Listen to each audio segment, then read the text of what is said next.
Hey class, today we're going to finish the book that we've started, Hour of the Olympics by Mary Pope Osborne. So we're on chapter 9 and 10, if you want to join me. Fly away home. The white horse stopped at the low wall by the edge of the track. "He's come for us," cried Annie. The guards stared in awe at the horse. Annie broke free and dashed over to Jack. He grabbed her hand and they ran to the horse.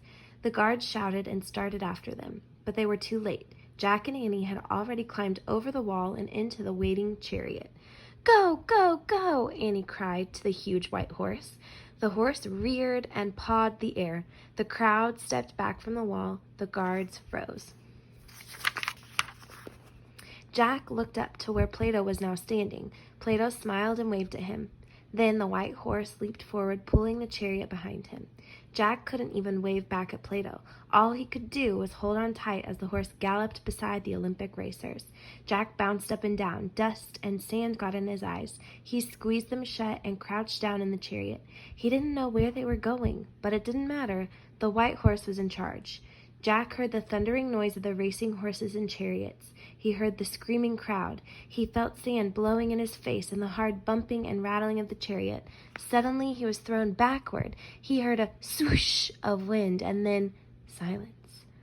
"Oh, wow!" cried Annie. Jack opened his eyes and all he saw was blue sky. He pushed his glasses into place and looked around. "Help!" he cried. The white horse had grown giant feathery wings and was pulling their chariot into the sky.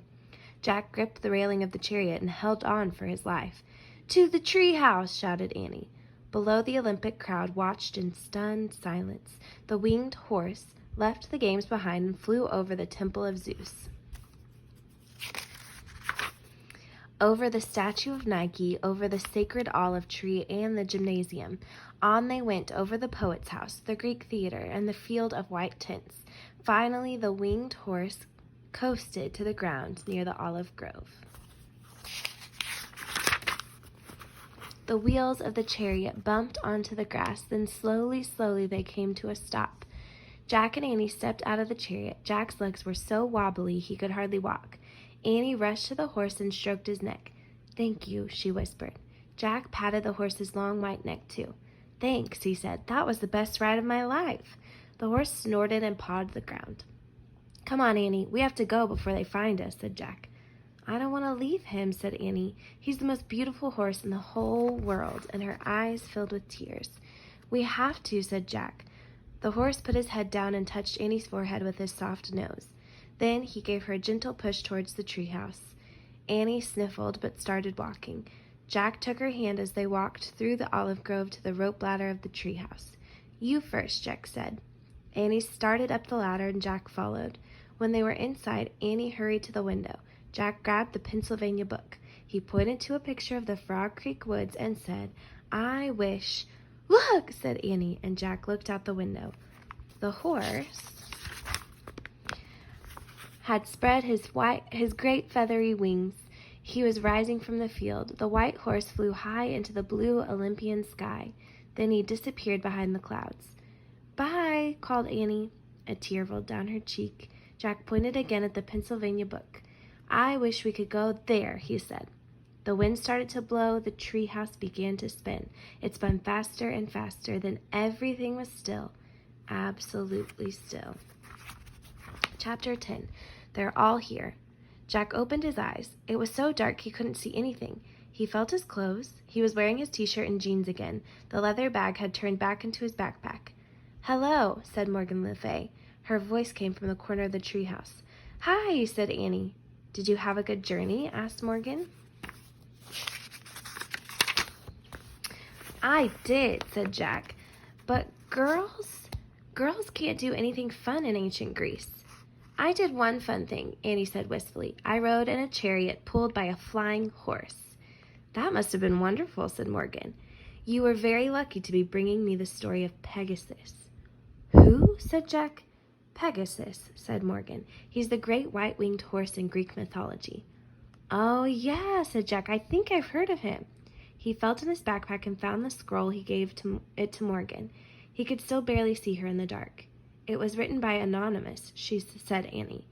I know, said Morgan. Many talented women used that name in the past. Her story will be a great addition to my Camelot library. Plato helped us find it, said Jack. Ah, my good friend Plato, said Morgan. He was one of the greatest thinkers who ever lived, and Pegasus was the greatest horse, said Annie. She sighed. I just wish I could see him again. You can, Morgan said softly. He is here right now. Pegasus? Cried Annie. Oh, boy! Annie turned on the flashlight and used it to find her way down the rope ladder. Jack grabbed his backpack and followed her. When they were both standing on the ground, Annie shined her flashlight at all the dark trees. Pegasus? She said. Where are you, Pegasus? Turn off your flashlight, Annie, said Morgan. She was looking down from the treehouse window. Annie switched off the light. In the night, you can see all the story characters that saved you on your last 4 missions, said Morgan.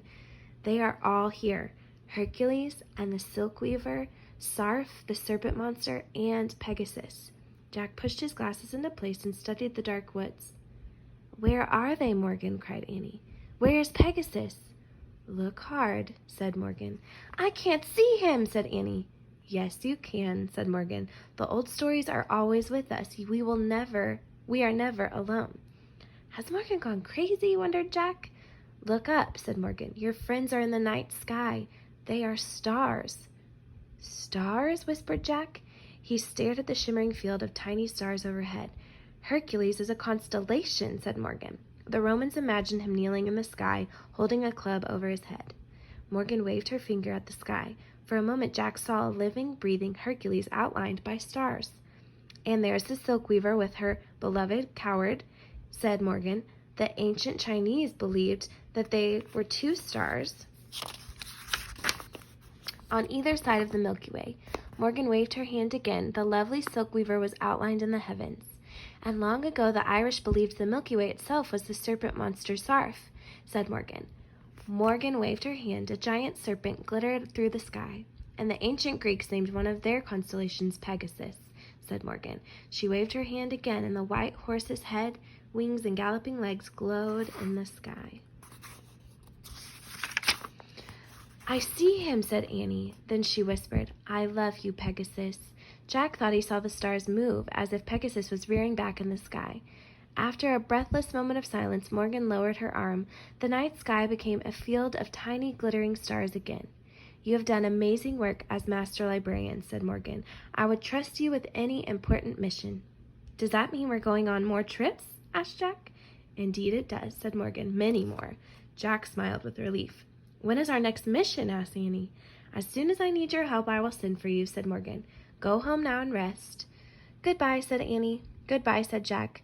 Farewell, said Morgan. There was a sudden rushing of wind, then a blur of blinding light, and Morgan Le Fay and the magic treehouse vanished. The night was still. Home? Asked Annie. Sure, said Jack.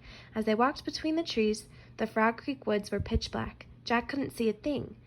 But he didn't ask Annie to turn on the flashlight. For once he wasn't worried about finding his way home. He felt as if someone or something was leading them through the woods. Morgan's words came to him. The old stories are always with us. We are never alone. Jack looked up at the stars again.